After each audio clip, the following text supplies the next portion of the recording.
On September 17, 1908, the largest ship the world had ever seen was ordered to be built. It was magnificent. Nothing in the world compared with it. It had an onboard gymnasium, swimming pool, libraries, high-class restaurants, and luxurious cabins. She had the world's largest and most advanced safety features ever devised by man up to that time. According to the builder, it was unsinkable. And it was, as long as no breach was made in the metal hull to more than 4 compartments. Its name, the RMS Titanic. They said that even God himself could not sink it.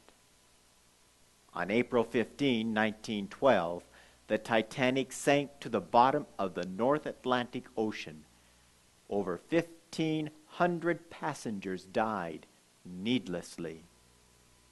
The passengers on board were treated like royalty. Even those in third-class steerage were treated better than most folks living in England at the time.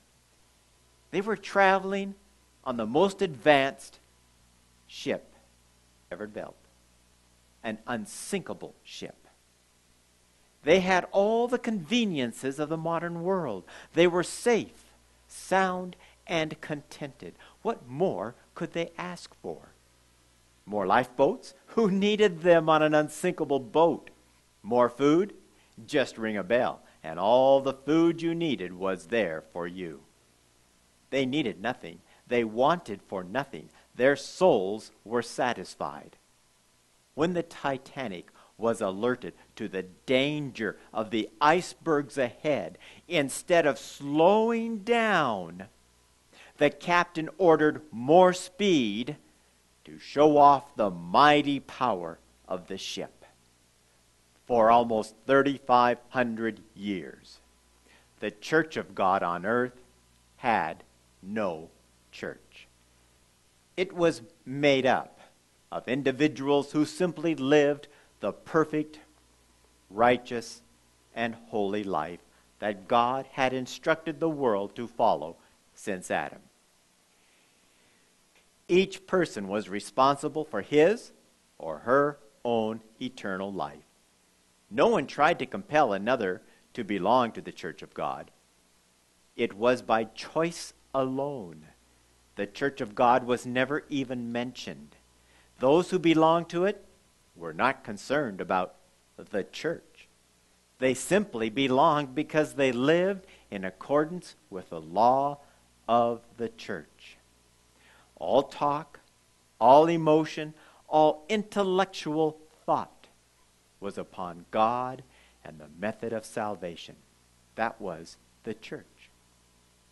By 500 BC, the Church of God had sunk pretty low. There were few who were following the law of God. Few who even knew what the Church of God was. Some well-meaning individuals decided to take matters into their own hands and set up a church for God. As far as they were concerned, God needed some help. Their first churches were called synagogues. The leaders of Israel began to look upon the Church of God as the Church of Israel. The Jews took possession of what was supposed to be God's church, and soon the world accepted their possession of it. God was left out, and man's formalized standards took precedent. God was pushed out, and man's institutional worship took the place of spiritual worship to God. They developed standardized prayers, routines, ceremonies, and whole organizations to be their God. 500 years later, the God they claimed to worship came to them to see if their system of church would accept him. But when the warnings were given to the church, the leaders ordered full speed ahead for fear of losing their power, prestige, monetary gain, and organization. They put God on the cross. Those who did abandon the useless system of the church went around the world bringing people back to the original church of God. A church that consisted of individuals who spiritually lived the perfect, righteous, and holy life that God invites us to follow for our own good. People loved that concept and came out of not only the man-made church system, but also the pagan systems of their day, knowing God on a personal basis without any interference from man was truly desirable.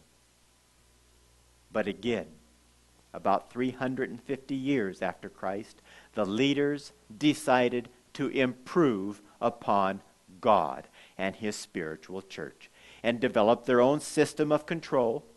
They refused to learn from past history. Magnificent basilicas and churches were erected. Organizations were formed. Churches were instituted with ceremonies, traditions, laws, and man-made opinions. God was left out of an institution that was supposed to be in his honor. Those who refused to accept the institution's dogmas, rules, laws, and structure were persecuted, hunted, tortured, and destroyed. Again, God was being killed in the person of his true church. Those who served God spiritually in righteousness and holiness. About 1,200 years later, God raised up a reformation to bring back to the world his spiritual church. The church of God developed and grew, but one after another of the great reformers fell to man-made church organizations and man-made opinions. The great Reformation, begun by the church of God, ended in man-made church failures. People were again enslaved to man-made systems, beliefs, rituals, and organizations. Then the Church of God raised up another Reformation in the 1800s to carry on his spiritual church. They believed that Jesus would come very soon. Around the world, people were moved spontaneously to let go of the world and look for the advent of the Messiah. They expected the soon coming of Jesus. Many sacrificed life itself. But again, this movement refused to look to the past and to their God. They came under the control of men who started an organization and developed man-made church systems to control the people. The people could be at ease. They belonged. Like the Titanic passengers, they believed their church would take them to safe shores. They believed their church is unsinkable. They believe. They're settling in and getting very comfortable. They are too busy dancing in the aisles, waving their arms, eating and drinking. Like the passengers of the Titanic. As long as they are on the Titanic of their church, they feel safe, never imagining how fragile their existence really is. But they have forgotten to check the rivets. They have forgotten to check to see if the watchmen are watching for icebergs. The boat and the system they are now trusting in is sinking. But they have been conditioned not to worry. It is of God. It is unsinkable. But today, God is raising up insignificant children of his church who are rowing their little rowboats over to the big Titanic. They are doing everything in their power to attract the attention of the passengers on the Titanic.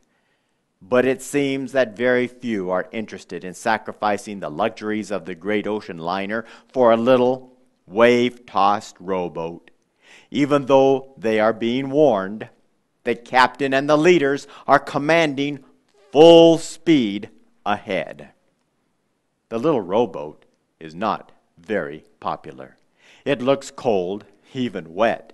There are no accommodations, no amenities, no music, no parties, no fun. No one seems to take notice.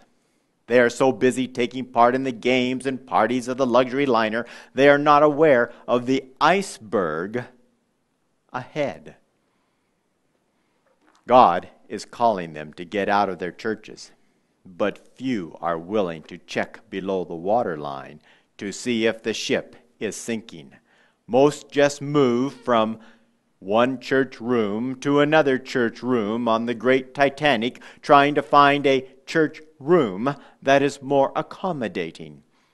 Many have felt the bumps and rattles of the iceberg that has hit their luxury liner, but they are so conditioned by life on board that they can't imagine getting off. The entertainment on board is awesome and is keeping the congregation together unto death. Many believe that they will be saved while staying on board. Many believe that their salvation is sticking with the Titanic. They will believe to the end.